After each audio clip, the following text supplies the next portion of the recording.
பந்தபாசம் இல்லாதவன் இறைவன். அவனுக்கு நல்லதோ கெட்டதோ எதுவும் இல்லை. உணர்ச்சிவசப்பட மாட்டான். ஆகவேதான் அந்த இறைவனை நாம் கல்லிலே உருவகப்படுத்தி வணங்குகின்றோம் என்று சொல்வார்கள். அப்படிப்பட்ட அந்த இறைவனே ஒருமுறை உணர்ச்சிவசப்பட்டார் என்றால் நம்ப முடிகிறதா? நம்பித்தான் ஆக வேண்டும். பொதுவாக இறைவனை வணங்குவதற்கு நமக்கு ஏற்படும் எண்ணம் இந்த பிறவியில் ஏற்பட்டதல்ல. அதிலும் சிலருக்கு ஒரு முறை பார்த்தவுடனே, இல்லை ஒரு முறை அவன் பெயரை கேட்டவுடனே, இல்லை ஒரு முறை அவன் வரலாற்றை படித்தவுடனே முழுமையாக மாறிவிடுவார்கள். உதாரணமாக, சிறுவயதில் வெங்கட்ராமன் என்ற அந்த சிறுவன் அருணாசலம் என்ற பெயரை கேட்ட மாத்திரத்தில் அதோடு உலகத்தை வெறுத்து திருவண்ணாமலை சென்று ரமண மகரிஷி என்ற பெயரோடு வாழ்ந்தார். புத்தர் சுகபோக வாழ்க்கையில் இளவரசராக இருந்தவர் ஒரே ஒரு முறை நகர் ஊர்வலம் வந்தார். அவர் அதுவரை நினைத்துக் கொண்டிருந்தது இந்த உலகத்தில் மக்கள் எந்த துன்பமும் சோதனையும் இல்லாமல் வாழ்ந்து கொண்டிருக்கிறார்கள் என்றுதான் நினைத்துக் கொண்டிருந்தார். ஒரு முறை வெளியே வந்து மக்களின் துன்பத்தை கண்ட அந்த ஒரு நிமிடத்தில் மனம் மாறி அரச வாழ்க்கையை தொடர்ந்து காட்டிற்கு சென்று தவமிருந்து மகானாக மாறினார். அதே போல்தான் பெரிய புராணத்திலே கூறப்பட்ட நம்ம கண்ணப்ப நாயனார், திண்ணன் என்ற அந்த கண்ணப்ப நாயனார் வாலிபருவத்திலே ஒரே ஒரு முறை அரச வாழ்க்கைக்காக அந்த வேட்டை பயிற்சிக்காக வெளியே வந்தார். முதல் முறையாக அந்த காட்டுவாசி தலைவன் மகன் வேட்டைக்காக வெளியே வருகின்றார். அந்த ஒரு முறையே அவர் மனமாறி சிவபக்தனாகிவிட்டார். பொதுவாக இறைவனை வணங்க வேண்டும் என்றால் அது இந்த அவர்களெல்லாம் தொடர்ந்து பல பிறவிகளில் இறைவன் பக்தர்களாக இருந்திருக்க வேண்டும். அதை பற்றி நமது குறிப்பு ஒரு அதிகாரத்தில் பார்க்கலாம். இப்போது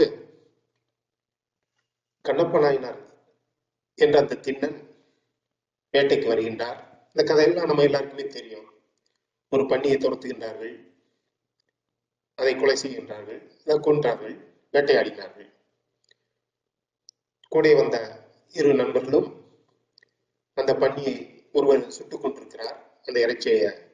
மற்றொருவர் வந்த களைப்பு தீர அருகில் உள்ள ஆற்றுக்கு சென்று அங்கே முகத்தை கை கால்களை கழுவி திரும்புறதுக்கு எண்ணி வருகிறார்கள். திடீரென்று அந்த மலை மேல் அமர்ந்த ஒரு சிறு கட்டிடத்தை திண்ணன் கவனிக்கின்றார். தன் கூட இருந்த நண்பன் நாணனை அழைத்து, நண்பா, மேலே இது என்ன கட்டிடம் என்று கேட்கிறார். அது ஒண்ணும் இல்ல, ஒரு சின்ன கோயிலு, அங்க ஒரு குடுமிச்சாமி இருக்கிறாரு, போய் பார்க்கலாமா என்று கேட்கிறார். அதாவது சுடுகாட்டிலே ஒருவர் நின்று விட்டார். அதாவது மனிதர் எல்லாருக்குமே பாவம் தர்மம் என்ற இரு செயல்கள், பாவ புண்ணிய செயல்களோடு தான் நாம் வாழ்ந்து கொண்டிருக்கிறோம். என்றைக்கு சுடுகாட்டுக்கு நாம் செல்கின்றோமோ, அதாவது நாம் இறக்கின்றோமோ, அன்றோடு நமது பாவ செயல்கள் அழிந்து விடுகின்றன. இது மிக இந்த உலகத்துல பாவம் புண்ணியம் எதுவுமே இல்லை, அனைத்தையுமே இறைவன் செய்கிறான், அவ்வளவுதான். அப்படியே நமது மனதிற்கு உட்பட்ட அந்த பாவ செயல் சுடுகாட்டுக்கு வந்தவுடன் அழிந்து, அதற்கு பின்பு நம்ம புண்ணிய செயலோடு தான் இறைவனை நோக்கி செல்கின்றோம் என்பது கருத்து. அப்படி அந்த நாணன் என்பதும் புண்ணியம், புண்ணியம் தான் நாணனாக இருக்கின்றது. மேலே செல்லலாம் என்று இருவரும் போகிறார்கள். இது நமக்கு தெரிந்த கதைதான். போனவுடன் அங்கே சிவனை பார்த்தவுடன் பல யுகங்களாக பழகிய நண்பன் போல், பல யுகங்களாக காதலித்த காதலியை போய் திண்ணன் ஓடி சென்று அந்த லிங்கத்தை கட்டி அணைக்கிறார். அந்த காளகத்தி கோயில், அந்த மலை மேல் இருக்கிற கோயில்ல லிங்கமா இருக்கிற சிவனை ஓடி சென்று கட்டி அணைக்கிறார், கண்ணீர் விடுகின்றார். பின்பு வீட்டுக்கு திரும்ப அவருக்கு மனம் இல்லை, வீட்டுக்கு திரும்ப விரும்பவில்லை. நானும் எவ்வளவு வற்புறுத்தியும் அவர்கள் தாய் தந்தை வந்து கூப்பிட்டும் அவர் இனிமேல் இந்த இடத்தை விட்டு நான் வரமாட்டேன் என்று அந்த கோயிலே அமர்ந்திருக்கின்றார். சிவபெருமானை நம்மை போல் அவர் ஒரு கல்லாக பார்க்கவில்லை, உண்மையான உயிருள்ள ஒரு உருவமாகத்தான் அவர் நினைத்தார். அதற்காக அவருக்கு சாப்பாடு வேண்டும் அல்லவா என்று சொல்லி அந்த வெளியே வந்து பன்னி வேட்டையாடி அந்த பன்னியின் இறைச்சியையும் எடுத்துக்கொண்டு உள்ளே செல்வார். அந்த கோவிலே ஒரு அந்தனர் பூஜை செய்து கொண்டிருந்தார். அவர் காலையில் வருவார், பூஜை முடித்து விட்டு சென்று விடுவார், மறுநாள் காலை வருவார். இங்க நம்ம திண்ணனார் காலையில் வேட்டைக்கு சென்று விடுவார். அங்கு சென்று வேட்டையாடி கிடைக்கும் பொருள் அந்த இறைச்சியை கொண்டு வந்து இறைவனுக்கு சமர்ப்பித்து, அதுவும் எப்படி சமர்ப்பிப்பார், அதை டேஸ்ட் பண்ணி அந்த ஒவ்வொரு கறியா சுவைச்சு பார்த்து எது நல்ல டேஸ்டா இருக்கோ அதான் இறைவனுக்கு கொடுக்குன்னு அவங்ககிட்ட வச்சு அந்த இறைவன் முன்னால் வைத்து சாப்பிடுன்பார். கெஞ்சுவார், கண்டிப்பார், சாப்பிட்டாங்க எத்தனை நாள் பசியா இருக்க சாப்பிடு அப்படின்பார். இறைவன் பார்த்து அவனுடைய பக்தியை பார்த்து சாப்பிட்டது போல் அந்த உணவை மறைத்து விடுவார். இவர் கண்ணுக்கு தெரியாது. அப்ப இவர் சாப்பிட்டுதான் நினைத்துக் கொண்டு மறுநாள் பணியை தொடர்வார். அதிகாலை காலை அங்கே ஒரு மையம் அந்தனர் இந்த செயலை கண்டு ரொம்ப வருத்தப்பட்டார். யாரு இறைச்சியெல்லாம் போட்டிருக்கு, உள்ள செருப்போடு ஒருத்தர் உள்ள வந்திருக்காரு.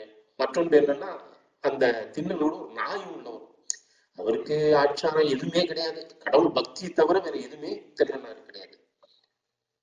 இப்படி வந்த ஒரு நாள் அந்த அந்தனர் இறைவனை நோக்கி, இறைவா நான் என்ன தவறு செய்தேன், இவ்வாறு இந்த திருத்தலத்தை, இந்த திருத்தலத்தின் வெளிப்பகுதியில யாரோ அசிங்கப்படுத்தி செல்கிறார்களே, இதை கண்டிக்க கூடாதா என்று கேட்கிறார். கனவிலே வந்த சிவபெருமான், அந்தனரே, உமது பக்தியையும் அந்த வருகின்றவனுடைய பக்தியும் தராசில் வைத்து பார்த்தால் அவனுடைய பக்தி தான் அதிகமாக எனக்கு தெரிகின்றது. அதை நானும் உணர வேண்டும் என்று ஆசைப்படுகிறேன். ஆகவே நீ இன்று என் பின்பக்கம் மறைந்திரு, அவன் வந்தவுடன் அவன் செயல்களை பார்ப்போம், உன்னை போல நானும் உன் பக்தியை கண்டு கொள்ள ஆசைப்படுகின்றேன் என்று சொல்லி அதே போல அந்தனர் காலையில் வந்தார். அந்த சிவலிங்கத்தின் பின்புறம் அறிந்து கொண்டார்.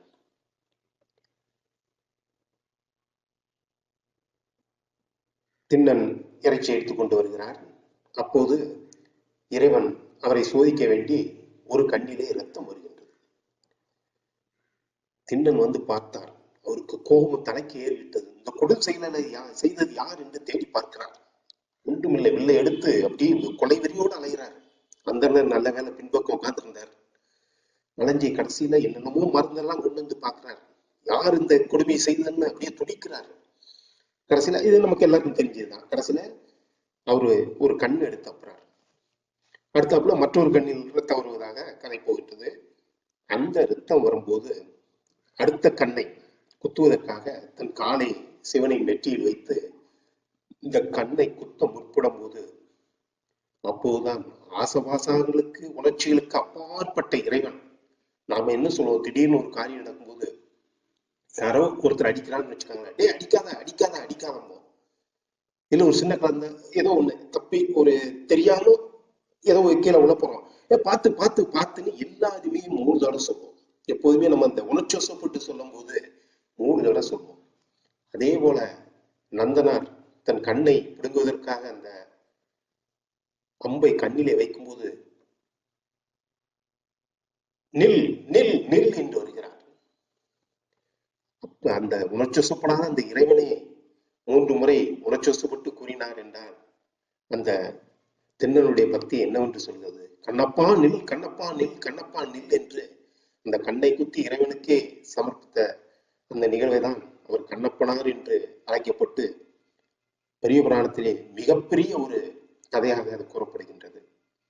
ஆகவே நமக்கு தெரிந்து நாம் படித்த கதைகளிலே, நாம் உணர்ந்த கதைகளிலே கண்ணப்ப நாயனார் மூலம்தான் இறைவன் உணர்ச்சிவசப்பட்டார். உணர்ச்சிவசப்படாத இறைவனே உணர்ச்சிவசப்பட்டு விட்டார் என்றால் உயர்ந்த பக்திமான் கண்ணப்பனார் என்று கூறி முடிக்கின்றேன். நன்றி, வணக்கம்.